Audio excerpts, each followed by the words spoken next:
मैंने अपने मोहल्ले के एक लड़के को उसके पीछे लगा दिया और अपनी नंद को उसके चक्कर में उलझा दिया। वो लड़का बहुत खराब था, बिल्कुल मेरे बाप जैसा। कुछ कमाता नहीं था और सारा दिन यूं ही फिरता रहता था। मगर ये सब बातें मेरी नंद को मालूम नहीं थी। वो उससे बातचीत करने लगी और पसंद करने लगी। मैं अपनी नंद और उस लड़के की मुलाकातें करवाने लगी। मैं ये चाहती थी कि ये अपने घर वालों से उस लड़के के लिए बगावत करे। मैं ये चाहती थी कि जैसे मेरी माँ की भाभी ने अम्मा की शादी एक खराब इंसान के साथ कर दी थी, वैसे ही मैं भी करूं। जब उसकी बेटी की शादी ऐसी जगह होगी फिर उसे अपनी गलती का एहसास होगा। वही हुआ जो मैं चाहती थी। मेरी नंद का रिश्ता आया तो उसने साफ मना कर दिया और कहा कि वो किसी और को पसंद करती है। जब उससे लड़के के बारे में पूछा गया तो उसने बता दिया। घर में एक हंगामा बर्पा हो गया। मेरा शौहर अवैस तो बहुत ज्यादा गुस्से में था। मैंने अपनी नंद को यही समझाया कि अपनी बात पर डटी रहो वरना घर से भाग जाना। जब मुझे लगा कि उस लड़के के लिए मेरा शौहर और ससुराल वाले कभी नहीं मानेंगे तो मैंने अपनी नंद को मशवरा दिया कि वो घर से भाग जाए। जिस दिन उसने भागना था उस रात को मैं अपनी माँ के घर रहने आ गई ताकि कल को मुझ पर नाम ना आए कि नंद को भगाने में भाभी का हाथ था। मेरा शौहर मुझे अम्मा के घर छोड़कर खुद घर चला गया। मैंने अपनी नंद को फोन करके कह दिया कि रात 1 बजे घर से बाहर निकलना और उस लड़के के साथ भाग जाना। मेरी माँ मुझे खिलाफे मामूल देखकर हैरान हुई। मैंने अम्मा को नहीं बताया था कि मैं क्या करती फिर रही हूँ। मैं जब उनको कहती कि माँ मैं आपका बदला लूंगी तो वो मुझे डांट कर चुप करवा देती थी, इसीलिए उनको कुछ नहीं बताया। मुझे बस बेचैनी से इंतजार था कि जैसा मैंने सोच रखा है वैसा ही हो। अम्मा अपने कमरे में थी। मैंने कपड़े बदलने के लिए जैसी अलमारी खोली मेरी नजर कपड़ों के ढेर के नीचे दबी अम्मा की डायरी पर पड़ी। अम्मा ने मुझे सब बता तो दिया था मगर वक्त गुजारी के लिए मैं अम्मा की डायरी लेकर बेड पर बैठ गई और वहां से पढ़ना शुरू किया जहां से छोड़ा था। अम्मा ने कुछ सफ़ों के बाद लिखा था, मुझे अपनी भाभी बुरी लगने लगी। उसने मुझसे मेरे भाई को छीन लिया था। मुझे उससे हसद होने लगा। मैं चाहती थी कि वो मेरे भाई की जिंदगी से निकल जाए। मैंने जो प्लान बनाया था मुझे 100% यकीन था कि उसमें कामयाब होंगी क्योंकि इस प्लान पर मैंने हफ्तों मेहनत की थी। बस अब मुझे कोई ऐसा शख्स मिल जाता जिसके साथ मिलकर मैं अपने मंसूबे को पाए तकमील तक पहुंचा देती तो सब ठीक हो जाता। फिर किसी को पता न चलता और मेरा काम भी हो जाता। मैंने अपनी दोस्त से जिक्र किया तो उसने कहा कि कॉलेज का एक लड़का है, वो तुम्हारी मदद कर सकता है, बस उसको बदले में कुछ पैसे चाहिए होंगे।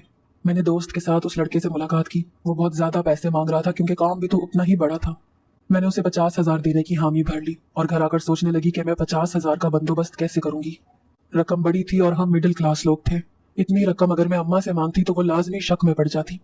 लेकिन मैं जो करना चाहती थी उसके लिए उस लड़के का साथ देना बहुत जरूरी था वरना मेरा प्लान फेल हो जाता। मैंने चोरी करने का सोचा। रात को जब सब लोग सो गए तो मैं भाई के कमरे में गई। उसकी बीवी कुछ दिनों के लिए मैके गई हुई थी, इसीलिए उसका दिल यहाँ कब लगना था। वो भी अपनी बीवी के पीछे उसके घर चला गया था। मैंने उसकी अलमारी खोली और भाभी का जो सोने का सेट भाई ने शादी की सालगिरह पर दिया था वो निकाल लिया। मेरा इरादा उसे बेचने का था लेकिन मैं चाहती थी कि किसी को मुझ पर शक ना हो। मैंने भाभी का एक सूट भी चुरा लिया। अगले दिन भाई और भाभी वापस आ गए। मैंने कॉलेज में ही कपड़े तब्दील किए, भाभी का सूट पहना और भाभी के जैसा ही नकाब कर लिया। अब मुझे कोई भी देखता तो यही लगता कि मेरी भाभी हुस्ना है। मैंने सुनार के पास जाकर उस सेट को बेच दिया और सारी रकम लाकर उस लड़के के हाथ में रख दी और एक बार फिर से उसे अपना प्लान बताया। मैं चाहती थी कि 2 दिन बाद जब मेरा भाई काम के सिलसिले में दूसरे शहर जाएगा तो वो मेरी भाभी के कमरे में रात को जाए। फिर मैं उन लोगों की वीडियो रिकॉर्ड कर लूंगी और शोर मचा दूंगी। अम्मा भी अपनी आंखों से अपनी बहू के कारनामे देख लेंगी और उसको हम इल्जाम लगाकर बदकिरदार कहकर घर से निकाल देंगे। जब भाई वापस आएगा तो मैं उसको वो वीडियोस दिखा दूंगी। वो मर्द है, कैसे अपनी बीवी की बदचलनी बर्दाश्त करेगा। वो उससे फौरन तलाक दे देगा और मैं अपने मकसद में कामयाब हो जाऊंगी।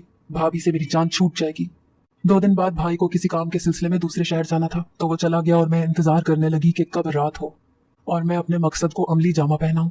रात के 10 बजे अम्मा और भाभी अपने अपने कमरे में जाकर सो गए तो मैंने उस लड़के को फोन करके अपने घर आने का कहा और कहा कि सीढ़ियों के सामने वाला कमरा है, आते ही सीधा वहां चले जाना। मुझे उस वक्त इस बात से कोई गर्ज नहीं थी कि मैं एक लड़की होकर एक लड़की की इज्जत खराब करने पर तुली हुई थी। उस वक्त मुझे सिर्फ अपना बदला नजर आ रहा था।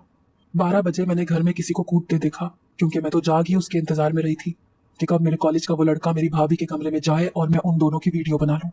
मैंने भाभी के खाने में नींद की गोली मिला दी थी जिससे वो गहरी नींद सो गई थी और इस बात का कोई चांस नहीं था कि वो उठती और एक गैर लड़के को कमरे में देखकर शोर मचाती। मैंने खिड़की से देखा कि एक साया सा भाभी के कमरे में गया है। मुझे यकीन हो गया कि बस मेरा काम होने वाला है। मैं जल्दी से मोबाइल लेकर उस तरफ चली गई और खिड़की खोलकर खड़ी हो गई। मैं इंतजार कर रही थी कि कब वो लड़का भाभी के बिस्तर पर बैठकर भाभी का हाथ पकड़े तो मैं वीडियो बना लूं। मगर वो तो कमरे में जाकर परेशान खड़ा इधर उधर देख रहा था। मुझे उस पर बहुत गुस्सा आया कि वो यूं बुत की मानंद खड़ा क्यों है। जिस काम के लिए मैंने उसे बुलाया है वो कर क्यों नहीं रहा। मैं जूं ही कमरे में गई तो उसी वक्त अचानक ही मेरे कमरे के दरवाजे पर दस्तक हुई और मैंने फौरन वो डायरी तकिए के नीचे छुपा ली और जल्दी से लेट गई ताकि अम्मा को लगे कि मैं सो रही हूँ। अम्मा कमरे में आई और मुझे सोता हुआ देखकर मुतमईन होकर वापस चली गई, जबकि मेरा तो वो हाल था कि काटो तो बदन में लहू नहीं। मैं क्या समझ रही थी और ये सब क्या निकला। मेरी माँ ने मुझे और कुछ बताया था और डायरी पर कुछ और ही हकीकत लिखी थी, जिसे पढ़कर मेरे होश व हवास उड़ गए थे। अम्मा के कमरे से जाते ही मैंने कांपते हाथों से दोबारा डायरी खोली और पढ़ना शुरू किया। यूं ही मैं कमरे में गई, उसी वक्त अचानक भाभी की आंख खुल गई। एक गैर लड़के को कमरे में देखकर वो चीखने लगी और मेरी हैरत की इंतहा न रही जब बाथरूम से भाई को निकलते देखा। मैं कांप गई कि भाई तो घर पर था ही नहीं। फिर मेरी भाभी चीखकर भाई से बोली, मैंने आपको कहा था ना कि आपकी बहन मेरे खिलाफ साजिश कर रही है, मुझे बदकिरदार साबित करने के लिए प्लानिंग कर रही है, मगर आप माने नहीं। अब अपनी आंखों से देख लो। तब मुझे पता चला कि मेरी अपनी दोस्त ने मेरे साथ धोखा किया था और भाभी को सब बता दिया था कि मैं उनके खिलाफ क्या करने वाली हूँ। तो उसने अपने शौहर को बता दिया। मेरे भाई ने उस लड़के को पकड़कर पिटाई की तो उसने सब कुछ बता दिया कि उसने ये सब मेरे कहने पर किया है। मेरे भाई और माँ की हालत देखने वाली थी। हाँ, मैं जानती हूँ कि नादानी में मुझसे भूल हो गई, मगर इसका मतलब ये तो नहीं था कि वो सब मुझसे मुंह मोड़ लेते। मैं भी इस घर में रहना नहीं चाहती हूँ, इसीलिए आदिल के साथ घर से भागने का प्लान बना लिया है। मैंने उन्हें बहुत कहा कि मेरी शादी आदिल से करवा दें, मगर भाई की आंखों पर अपनी बीवी की मोहब्बत की पट्टी बंधी है। भाभी ने ही मना कर दिया होगा। आज इस घर में मेरा आखिरी दिन है। मैं यहाँ से हमेशा के लिए जा रही हूँ और इस सब की जिम्मेदार भाभी है। इसके बाद आगे कुछ नहीं लिखा था। ये सब पढ़कर मेरी सांसें रुक गई। मेरी सास यानी अम्मा की भाभी गलत नहीं थी, मेरी माँ गलत थी। और सबसे बढ़कर मैं कितनी गलत थी। मैं भी तो माँ पर ही गई थी। अम्मा ने अपनी भाभी के खिलाफ साजिश की थी और मैंने अपनी नंद के खिलाफ।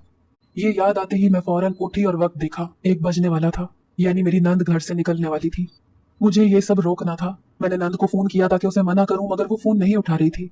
मैंने घबराकर अवैस को, फिर सास और ससुर तक को भी फोन मिलाया, मगर किसी ने भी फोन नहीं उठाया। मेरी सांस रुकने लगी। मुझे याद आया कि मैंने ही तो उसे कहा था कि सबको दूध में नींद की गोलियां मिलाकर खिला दे। अब कोई फोन कैसे उठाता। मैंने जल्दी से दुपट्टा लिया और बाहर भागी। अम्मा भी जाग गई। मुझे रोकते हुए पूछा, कहाँ जा रही हो। मैंने रोते हुए कहा, अपनी गलती को सुधारने जा रही हूँ। आपकी वजह से एक मासूम को सजा देने चली थी, मगर शुक्र है हकीकत खुल गई। अपनी माँ को यूं ही हैरान परेशान छोड़कर मैं भागते हुए सड़क पर आई और टैक्सी ली। जितनी देर में घर पहुंची मैंने देखा कि मेरी नंद नकाब ओढ़े घर से बाहर निकल रही थी। मैंने जल्दी से उसका हाथ पकड़कर गेट के अंदर किया और उसे कमरे में ले आई। वो हैरान होकर पूछने लगी कि क्या हुआ, तो मैंने उसके आगे हाथ जोड़ दिए और उसे शुरू से आखिर तक सब बता दिया और माफी मांगी। थी तो वो भी एक नंद, मगर मेरी माँ जैसी नहीं थी वो। उसने मुझे माफ करके गले से लगा लिया। मैं समझ चुकी थी कि मेरी माँ का शुमार उन लोगों में होता है जो हमेशा खुद को सही और दूसरों को गलत समझते हैं। मेरी दुआ थी कि काश उसे भी जल्द अपनी गलतियों का एहसास हो जाए।